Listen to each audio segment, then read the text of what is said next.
கிறிஸ்துவுக்குள் பிரியமானவர்களே, இந்த நாளுக்கான தினசரி தியான வசனம் மத்தேயு எழுதின சுவிசேஷம் 22வது அதிகாரம் 18வது வசனம். மத்தேயு 22:18. Matthew 22:18. இயேசு அவர்கள் துர்க்குணத்தை அறிந்து, மாயக்காரரே, நீங்கள் என்னை ஏன் சோதிக்கிறீர்கள்?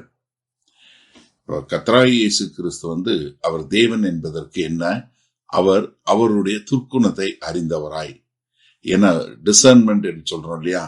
அதாவது ஒருத்தர் தன்னிட்ட பேசும்போது அவரால் அவங்க எண்ணத்துக்காக எதுக்காக பேசுறாங்க என்று சொல்லக்கூடிய ஒரு காரியத்தை, ஏன்னா 16வது வசனத்துல அவங்க அவரை உயர்த்தி பயங்கரமா பேசினாங்க.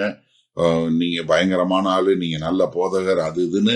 அடுத்து அவங்க என்ன ஒரு கேள்வி கேட்டாங்க. அப்ப இயேசு கிறிஸ்து இது நமக்கு எதிராக வலை விரிக்கிறாங்க என்று சொல்லக்கூடியதா. யோவான் 2வது அதிகாரம் 24, 25வது வசனத்துல இயேசு கிறிஸ்து எல்லா மனிதருடைய இருதயத்தையும், எல்லா மனிதரையும் அவர்களுக்குள் என்ன இருக்கிறது என்பதையும் அறிந்தவராய் இருக்கிறது என்று சொல்லக்கூடியதாக. எபிரேயர் 4வது அதிகாரம் 13வது வசனம் பார்க்கிறோம்.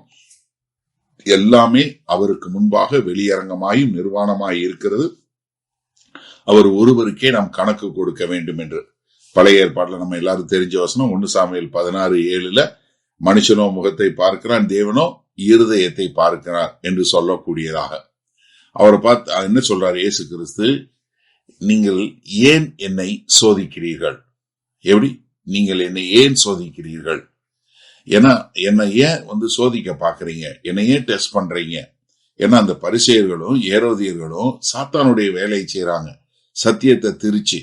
ஏன்னா அவங்க எப்பவுமே என்ன, மத்தேயு 16வது அதிகாரம் 1வது வசனத்துல பார்த்தோம், பரிசேயர்கள் இயேசு கிறிஸ்துவை சோதிக்கும்படி அவர்கிட்ட ஒரு அடையாளத்தை காட்டுங்கன்னு சொல்லி கேட்கிறாங்க. 19வது அதிகாரம் 3வது வசனத்துல மறுபடியும் அவர் அவரை சோதிக்கும்படி திருமணத்தை குறிச்சு கேட்கிறாங்க. அப்ப என்ன, அவங்க எப்பெல்லாம் காரியங்கள் என்னென்ன செய்ய முடியுமோ அவங்க அப்படிப்பட்ட ஒரு காரியத்தை செய்யக்கூடியது. ஆனா சொல்லிட்டு என்ன சொல்றாரு? மாயக்காரரே அவங்கள கேட்கிறாரு. இது அவங்களுக்கு அவர் கொடுக்கிற பெரிய இன்சல்ட். ஏன்னா மாயம் என்று சொல்வது என்ன? அது நடிக்கக்கூடியது.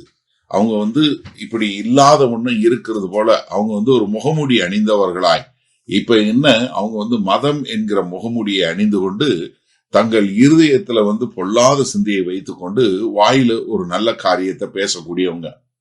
ஏன்னா அவங்க இயேசு கிறிஸ்துவ என்ன, அவருக்கு மரியாதை கொடுப்பது போல, அவர் ஒரு கணத்தை கொடுப்பது போல, அவர்கிட்ட ஒரு சத்தியத்தை தெரிஞ்சுக்கணும்னு சொல்றது போல, ஒரு மனத்தாழ்மையா கேட்கறது போல நடந்தாலும் அவங்க இருதயம் பூரா எப்படி இருக்கு, இவரை எப்படியாவது எங்க சிக்க வைக்க முடியும் என்று சொல்லக்கூடியதாக.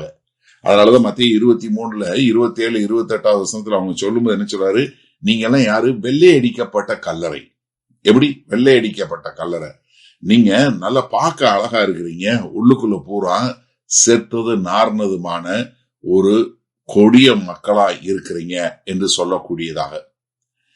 சரி, இந்த நாள் இந்த வசனத்தை நம்ம எப்படி எடுத்துக்கொள்ளும்? எனக்கு இந்த வசனத்துல ஒரு பெரிய காரியம் என்னன்னா, கர்த்தராகிய இயேசு கிறிஸ்துவனுடைய தைரியம். ஏன்னா இப்ப அவரை சுத்தி யார் இருக்கா? பரிசேயர்கள் இருக்காங்க, ஏரோதியர் இருக்காங்க, ஒற்றர்கள் இருக்காங்க, கூட்டம் இருக்கு.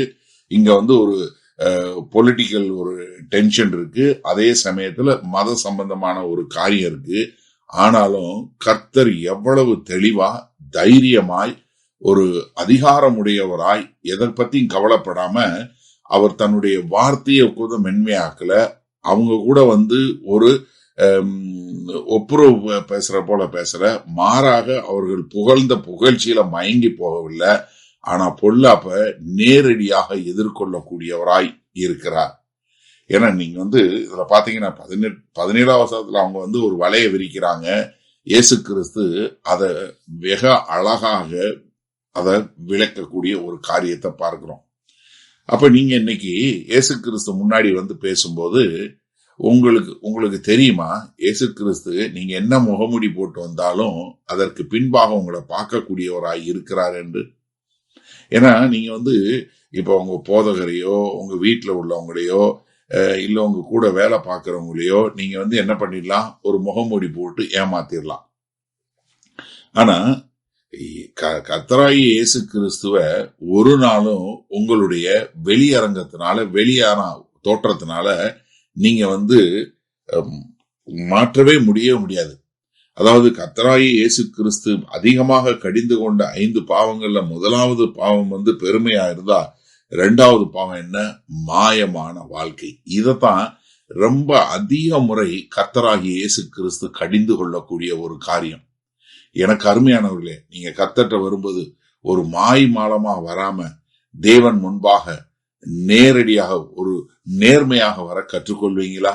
ஏன்னா நீங்க வரும்போது நல்லா தெரிஞ்சு கொள்ளுங்க, கர்த்தர் ஒரு நாளும் உங்களுடைய வெளியரங்கமான வாழ்க்கையினால் ஏமாற்றப்படுவது இல்லை என்பதை உணர்ந்து கர்த்தர்ட்ட வருவீங்களா?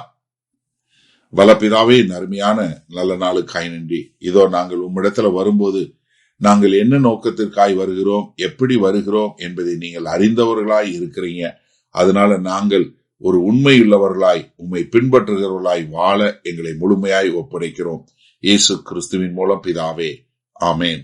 கர்த்தர் உங்களை ஆசீர்வதிப்பாராக. நாம் இன்று மாலை மண்ணால சந்திப்போம்.